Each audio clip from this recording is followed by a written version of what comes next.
Welcome back to the morning show here on the Rise News channel. Just as opposition People's Democratic Party (PDP) is searching for a running mate to complement its flag bearer Atiku Abubarkar, the ruling All Progressive Congress (APC) are presented with the same headache. The flag bearer of the APC, Bola Tinubu, has also had another concern to sort out, and that will be to get a backing of the Southeast if it's to stand a chance to win over every region in 2023 election. So joining us now on the morning show as we discuss the chances to get the backing of the Southeast region is Chief George Agbakahi, Southeast leader, Tinubu Support Organization. Welcome to the show. It's a pleasure to have you. I'd like to ask, do you think Tinubu stands a chance in the Southeast owing to the fact that groups like Ohanense and Ndipo have been said to have enunciated their annoyance as regards the fact that if somebody doesn't emerge from the Southeast, then it's injustice in this country? So do you think a Tinubu will make an inroad in the Southeast, which when you look at it, is not even a political heartland for the APC? They've always struggled. Check the region where President Muhammadu Buhari got the least votes. It's the Southeast and the South-South in the last election. And that's the APC too. What do you say about that? Well, thank you very much for having me. First of all, I want to congratulate our principal, Atiku Bola Tinubu, for a landslide win in the just concluded presidential primaries of APC. In respect to your question, we all know that the country needs healing, and we need a healer that will help us to nurse the wounds that this country currently has, especially in terms of insecurity problems, economic predicament, ethno-religious conflict, as well as political instability.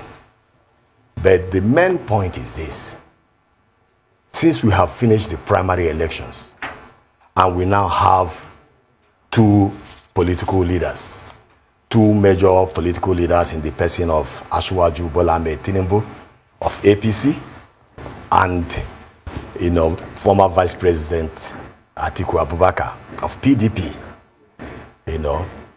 This is now time to face the general election. But it's important to note that in terms of the current political realities of the country, we now have other regional leaders in respect of former Governor Peter Obi of Anambra State, who is now heading Labour Party, as well as Senator Kwankwaso of Kano State, who is heading New Nigerian People's Party. So if you analyze these realities that I'm talking about, you know that the equation has changed. But look, let me tell you, what we are looking in this election, we are looking at competence, we are looking at experience, we are looking at who has the tenacity, who has the sagacity, who has the courage, to move Nigeria forward, especially when you take into consideration, the factors I have mentioned earlier that are affecting this great country.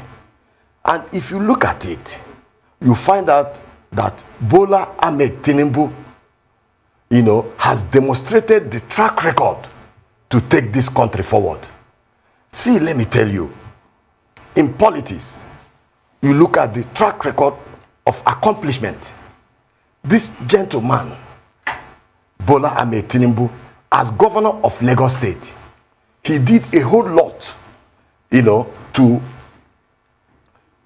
bring dividends of democracy to the people of Lagos State. He built democratic structures, he built economic structures, he built political structures that people of Lagos State are enjoying up to today. Look at the internally generated revenue of Lagos State. When Bola Tinubu came in as a governor, it was about 600 million. But when he was leaving in 2007, it came up to almost 14 billion. And currently as we speak, Lagos State has IGR of about 51 billion, if I'm not mistaken. So, in respect of your question in terms of his capacity to win Southeast, the permutation has changed. It's no longer in the past where, you know, Southeast was like bastion of PDP. PDP failed them. Mind you, in the primaries, the South was supposed to be the beneficiary of the primary election of both PDP and APC.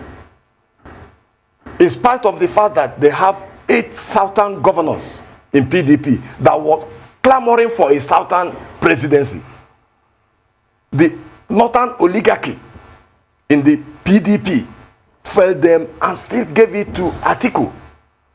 And they know too fully well that Atiku does not have that capacity, you know, to rule this country. You know, look at his antecedents. Even when he was vice president to Olusegun Obasanjo, we all know what transpired in the first tenure of Olusegun Obasanjo, where he was handed over the privatization area. We all know what transpired. You know, Nitel, the steel companies, federal government owned companies. We know how all these things were privatized to cronies. So that is the issue. Nigerians are now awake. Right. They want the best candidate. Right. They want the person with the experience. They want the person with the track record. That's where Tinubu is the best. If I could interject, sir. Yes, the 2019 presidential election, President Buhari scored double the votes that he had managed to attain in the Southeast.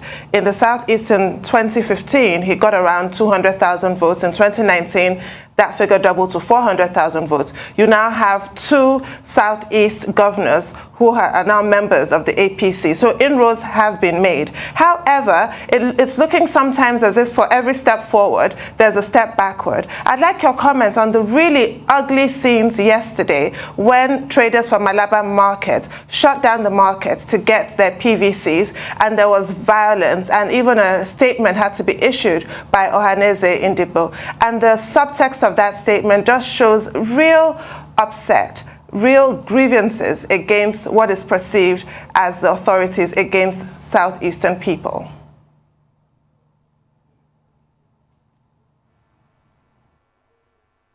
Well, quite all right. We understand the, you know, security situation in the Southeast and how it may affect, you know, the turnout, you know, in the presidential election, you know, in terms of probably voter apathy, you know. But, you know, that's why you see the major political parties are strategizing on how to win Southeast. You are well aware that currently the executive governor of Ebonyi State, you know, who has performed probably more than any other governor in Nigeria, is an APC governor. Similarly, Senator Hope Uzodimma, you know, has been doing pretty well in the past 2 years that he became the governor of Imo State. So these 2 states, APC is strategizing first of all to get hold of these 2 states in the presidential election. But however, Abia State, where you have the current chief whip of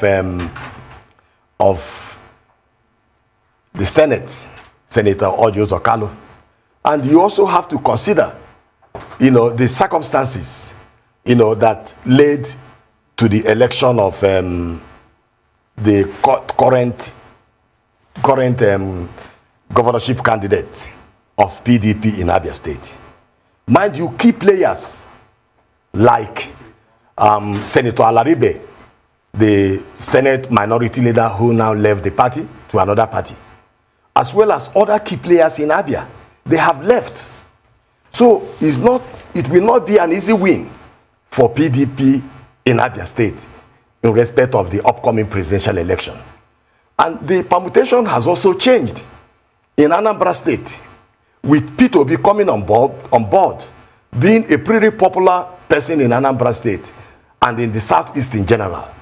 So it's no longer the same where PDP as a party, will go ahead to take the Southeast. Things has changed dramatically in respect of the current political reality of the Southeast. Okay, Chief Agbakahi.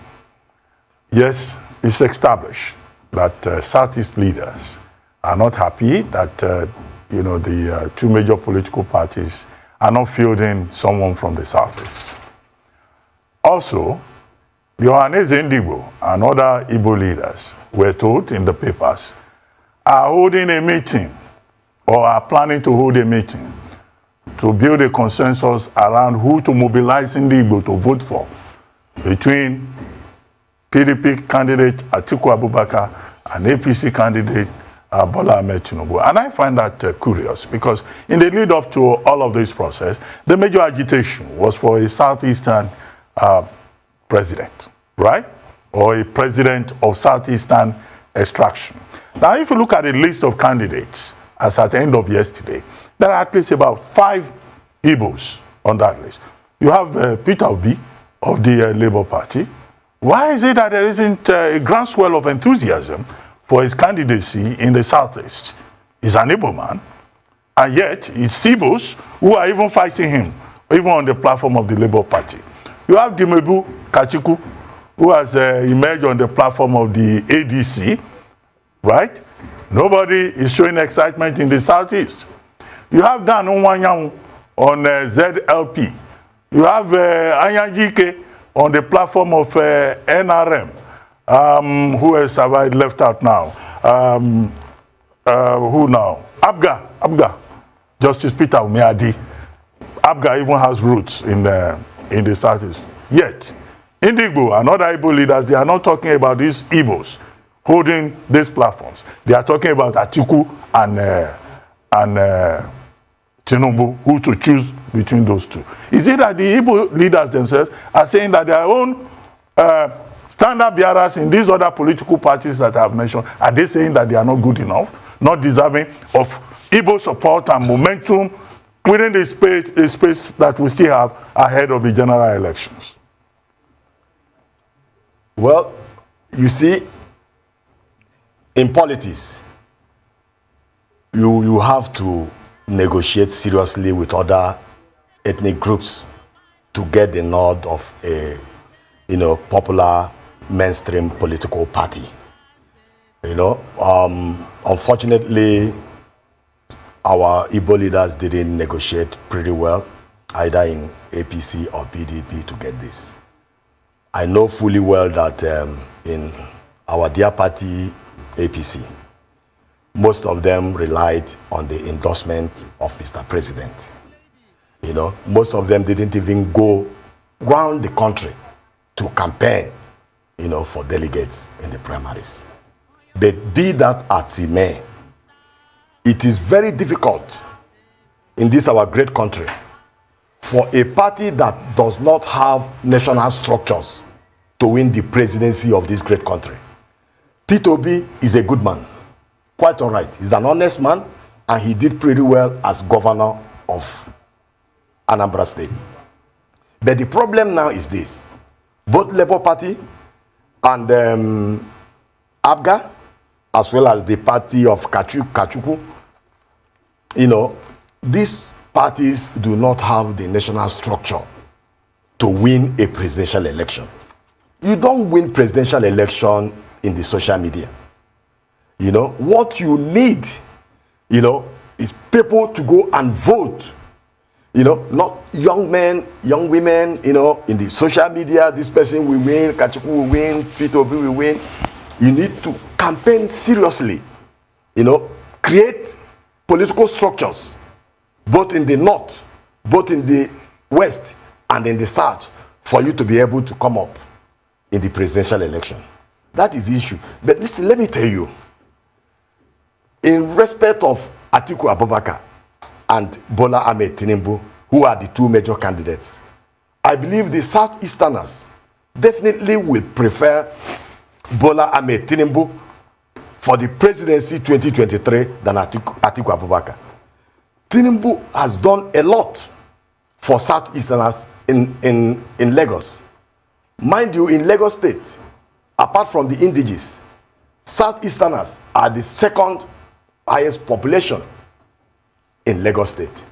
And Tinubu, in the area of diversity, he ran a diverse government when he was governor of Lagos State. In which sense that even some Igbo men were part of his administration. Even there are few Northerners that were in the administration. After all, Lai Mohammed was in the administration. He's from Kwara State. And other people in that administration. That's the kind of person Senator Bola Tinubu is. He's a Nigerian, that he's a detribalized Nigerian. That's who he is. Whether you're from the north, whether you're from the east, whether you're from the south, he looks for the best brain. Okay. The person that can do the job. Okay, Chief Agbakahi. He do not care of where you're from. Chief Agbakahi. That's why up to today he has so many disciples following him. And that's he has why already built the structure. Chief Agbakahi, and that's why we'll have loved you to address. We'll have loved you to address the case of voters that were disrupted. People that wanted to register in Alaba yesterday. We'll have liked you to address that case because a lot of people felt the same for trial. But thank you so much for your time.